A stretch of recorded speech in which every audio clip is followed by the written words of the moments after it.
ಜನನಿ news ಚಾನೆಲ್ಗೆ like ಮಾಡಿ, subscribe ಮಾಡಿ, ಶೇರ್ ಮಾಡುವ ಮೂಲಕ ನಮ್ಮ ಚಾನೆಲ್ಗೆ ಸಹಕರಿಸಿ. ಹೆಚ್ಚಿನ ಮಾಹಿತಿಗಾಗಿ ಸಂಪರ್ಕಿಸಿ ಹರಿಚಿಹ್ನೆ. ಯಾರಪ್ಪನ ಆಸ್ತಿಯನ್ನೂ ಕೇಳ್ತಾ ಇಲ್ಲ, ಸರ್ಕಾರದ ಆಸ್ತಿನೂ ಕೇಳ್ತಾ ಇಲ್ಲ, ಸಕ್ಕರೆ ಕಾರ್ಖಾನೆ ಮಾಲೀಕರ ಆಸ್ತಿನೂ ಕೇಳ್ತಾ ಇಲ್ಲ. ರೈತರು ಕಷ್ಟಪಟ್ಟು ಭೂಮಿ ತಾಯಿಗೆ ಬೆವರು ಸುರಿಸಿ ಬೆಳೆದಂತಹ ಕಬ್ಬಿನಲ್ಲಿ 1 ಟನ್ನಿಗೆ 10 ರಿಂದ 15 ಸಾವಿರ ರೂಪಾಯಿ ಲಾಭ ಮಾಡುತ್ತಿರುವಂಥ ಸಕ್ಕರೆ ಕಾರ್ಖಾನೆ ಮಾಲೀಕರು ರೈತರಿಗೆ ಕನಿಷ್ಠ ವೆಚ್ಚದ ಮೇಲೆ 3,500 ರೂಪಾಯಿ ಬೆಲೆ ಯಾಕೆ ನಿಗದಿ ಮಾಡಬಾರ್ದು? ಪ್ರೊಫೆಸರ್ ನಂಜುಂಡಸ್ವಾಮಿಯವರ ಹಾದಿಯಲ್ಲಿ ಸಾಗುತ್ತಿರುವಂತಹ ಈ ರೈತ ಸಂಘಟನೆ ರೈತರ ಸ್ವಾಭಿಮಾನದ ಬದುಕು, ರೈತರ ಒಂದು ಬೆನ್ನನ್ನು ಜಟದಿ ನಿಲ್ಲಿಸಿದಂಥ ಬದುಕು ಈ ಹಸಿರು ಟುವಾಲು ರೈತರ ಹೆಗಲ ಮೇಲಿದ್ದರೆ ಇವತ್ತು ನಮ್ಮ ಹೆಗಲ ಮೇಲೆ AK-47 ಇದ್ದ ಒಂದು ಬಂದೂಕಿನ ಥರನೇ ಇರ್ತದೆ ಅಂತೇಳಿ ಅವರು ಹೇಳಿರೋದು. ಬೆಳೆಗಾರರು ಕನಿಷ್ಠ 1 ಟನ್ನಿಗೆ 3,500 ರೂಪಾಯಿ ಬೆಲೆ ನಿಗದಿ ಮಾಡಬೇಕಂತೇಳಿ ಸತತವಾಗಿ 7 ದಿನಗಳಿಂದ ಗುರ್ಲಾಪುರ ಸರ್ಕಲ್ನಲ್ಲಿ ರಾಜ್ಯ ಮತ್ತು ರಾಷ್ಟ್ರೀಯ ಹೆದ್ದಾರಿಯನ್ನು ಬಂದ್ ಮಾಡುವ ಮುಖಾಂತರ ಈ ಒಂದು ಸರ್ಕಾರ ಈ ಕೂಡಲೇ ಕಬ್ಬು ಬೆಳೆಗಾರರ ನ್ಯಾಯಯುತ ಬೇಡಿಕೆಗಳನ್ನು ಈಡೇರಿಸಬೇಕು, ಪ್ರತಿ ಟನ್ ಕಬ್ಬಿಗೆ 3,500 ರೂಪಾಯಿ ನಿಗದಿ ಮಾಡಬೇಕಂತೇಳಿ ನಿರಂತರವಾಗಿ ಲಕ್ಷಾಂತರ ರೈತರು ಇವತ್ತು ಬೀದಿಗಿಳಿದಿದ್ದಾರೆ. ಅವರು ಕೇಳ್ತಾ ಇರೋದು ನ್ಯಾಯಯುತವಾದ ಬೇಡಿಕೆನೇ. ಯಾರಪ್ಪನ ಆಸ್ತಿಯನ್ನೂ ಕೇಳ್ತಾ ಇಲ್ಲ, ಸರ್ಕಾರದ ಆಸ್ತಿನೂ ಕೇಳ್ತಾ ಇಲ್ಲ, ಸಕ್ಕರೆ ಕಾರ್ಖಾನೆ ಮಾಲೀಕರ ಆಸ್ತಿನೂ ಕೇಳ್ತಾ ಇಲ್ಲ. ರೈತರು ಕಷ್ಟಪಟ್ಟು ಭೂಮಿ ತಾಯಿಗೆ ಬೆವರು ಸುರಿಸಿ ಬೆಳೆದಂತಹ ಕಬ್ಬಿನಲ್ಲಿ 1 ಟನ್ನಿಗೆ 10 ರಿಂದ 15 ಸಾವಿರ ರೂಪಾಯಿ ಲಾಭ ಮಾಡುತ್ತಿರುವಂಥ ಸಕ್ಕರೆ ಕಾರ್ಖಾನೆ ಮಾಲೀಕರು ರೈತರಿಗೆ ಕನಿಷ್ಠ ವೆಚ್ಚದ ಮೇಲೆ 3,500 ರೂಪಾಯಿ ಬೆಲೆ ಯಾಕೆ ನಿಗದಿ ಮಾಡಬಾರ್ದು, ಯಾಕೆ ಕೊಡಬಾರ್ದು? ಯಾಕಂದರೆ ಒಂದು ಕಡೆ ಬೆಲೆಯಲ್ಲಿ ಮೋಸ, ಇನ್ನೊಂದಲ್ಲಿ ತೂಕದಲ್ಲಿ ಮೋಸ. ಇದನ್ನು ಖಂಡಿಸಿ ಇದನ್ನು ಸರಿಪಡಿಸಬೇಕು ಅಂತೇಳಿ ಸರ್ಕಾರದ ವಿರುದ್ಧ ಸೆಟೆದು ನಿಲ್ತಿರುವಂತಹ ಏನು 80ರ ದಶಕದಲ್ಲಿ ಪ್ರೊಫೆಸರ್ ನಂಜುಂಡಸ್ವಾಮಿಯವರ ಹಾದಿಯಲ್ಲಿ ಇವತ್ತು ಏನು ರೈತ ಸಂಘ ಹೋರಾಟ ಸಾಗ್ತಾ ಇದೆ, ಅದನ್ನು ನೋಡಿ ನಮ್ಗೆ ಸಂತೋಷವಾಗ್ತಾ ಇದೆ.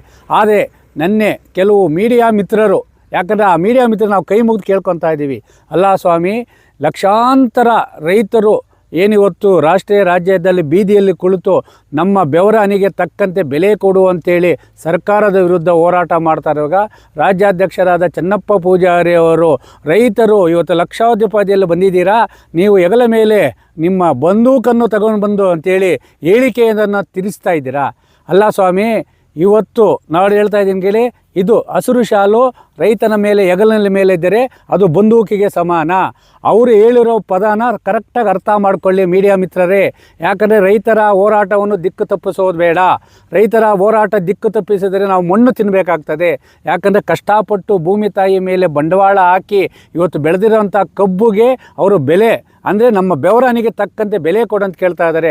ಆದರೆ ಚೆನ್ನಪ್ಪ ಪೂಜೆ ಅವರು ಏನು ಹೇಳಿದರು, ಎಲ್ಲ ನಾಳೆ ಪೂನಾ ಮತ್ತು ಬೆಂಗಳೂರು ರಾಷ್ಟ್ರೀಯ ಹೆದ್ದಾರಿ ಏನಿದೆ ಆ ಹೆದ್ದಾರಿಯನ್ನು ಬಂದ್ ಮಾಡುವಾಗ ಪ್ರತಿಯೊಬ್ಬ ರೈತನ ಮೇಲೆ ರೈತರ ಸಂಕೇತವಾದ ಹಸಿರು ಟುವಾಲನ್ನು ನೀವು ಹೆಗಲ ಮೇಲೆ ಹಾಕಿಕೊಳ್ಳುವ ಮುಖಾಂತರ ನೀವು ಆ ಹಸಿರು ಟುವಾಲೇ ನಿಮಗೆ ಬಂದೂಕಿನಾಗಿ ಸಮಾನ ಅಂತೇಳಿ ಹೇಳಿಕೆ ನೀಡಿರುವುದು ಯಾವ ತಪ್ಪಿದೆ ಅದರಲ್ಲಿ? ಅಲ್ಲ ಸ್ವಾಮಿ, ರೈತರಿಗೆ ಸ್ವಾಭಿಮಾನದ ಬದುಕನ್ನು, ಸ್ವಾಭಿಮಾನದ ಸಂಕೇತ ಈ ಒಂದು ಹಸಿರು ಟವಾಲು. ಆ ಹಸಿರು ಟವಾಲು ಹೆಗಲ ಮೇಲೆ ಹಾಕಿಕೊಂಡು ಬನ್ನಿ ಅಂತೇಳಿ ಇದಕ್ಕೆ ನೀವು ಬಂದೂಕು ಎತ್ಕೊಂಬನ್ನಿ ಅಂತೇಳಿ ಪ್ರಚೋದನಕಾರಿ ಅಂತೇಳಿ ರೈತರ ಹೋರಾಟವನ್ನು ದಿಕ್ಕು ತಪ್ಪಿಸಿದರೆ ಇನ್ನು ರೈತರಿಗೆ ಯಾರು ಸ್ವಾಮಿ ನ್ಯಾಯ ಕೊಡೋದು? ಅಲ್ಲ, ಯಾರು ಕೊಡಬೇಕು? ಮೀಡಿಯಾ ಮಿತ್ರರೇ, ಮಾಧ್ಯಮ ಮಿತ್ರರೇ, ಎಲ್ಲ ಮಾಧ್ಯಮ ಮಿತ್ರರು ನಾನು ಕೇಳ್ತಾ ಇಲ್ಲ. ಇವತ್ತು ಯಾವ ಮಾಧ್ಯಮ ಮಿತ್ರರು ರೈತ ಅಧ್ಯಕ್ಷರಾದಂಥ ಚೆನ್ನಪ್ಪ ಪೂಜಾರಿ ಅವರು ಬಂದೂಕು ತಗೊಂಡು ಬನ್ನಿ, ಆ ಬಂದೂಕು ತಗೊಂಡು ಪ್ರಚೋದನಕಾರಿ ಹೇಳಿಕೆ ಕೊಟ್ಟಿದ್ದಾರೆ, ಅದರಿಂದ ಅನಾಹುತ ಇದೆ. ಅಲ್ಲ ಸ್ವಾಮಿ, ನಮ್ಮ 80ರ ದಶಕದ ರೈತ ಹೋರಾಟದ ಪಾಠ ಕಲಿಸಿದ ಪ್ರೊಫೆಸರ್ ನಂಜುಂಡಸ್ವಾಮಿಯವರ ಹಾದಿಯಲ್ಲಿ ಸಾಗುತ್ತಿರುವಂತಹ ಈ ರೈತ ಸಂಘಟನೆ ರೈತರ ಸ್ವಾಭಿಮಾನದ ಬದುಕು, ರೈತರ ಒಂದು ಬೆನ್ನನ್ನು ಜಟದಿ ನಿಲ್ಲಿಸಿದಂಥ ಬದುಕು ಈ ಹಸಿರು ಟುವಾಲು ರೈತರ ಹೆಗಲ ಮೇಲಿದ್ದರೆ ಇವತ್ತು ನಮ್ಮ ಹೆಗಲ ಮೇಲೆ AK-47 ಇದ್ದ ಒಂದು ಬಂದೂಕಿನ ಥರನೇ ಇರ್ತದೆ ಅಂತೇಳಿ ಅವರು ಹೇಳಿರೋದು. ಅದನ್ನು ದಯವಿಟ್ಟು ನೀವು ಬೇರೆ ಥರ ಡೈವರ್ಟ್ ಮಾಡಿ ರೈತರ ಹೋರಾಟವನ್ನು ದಿಕ್ಕು ತಪ್ಪಿಸಬೇಡಿ.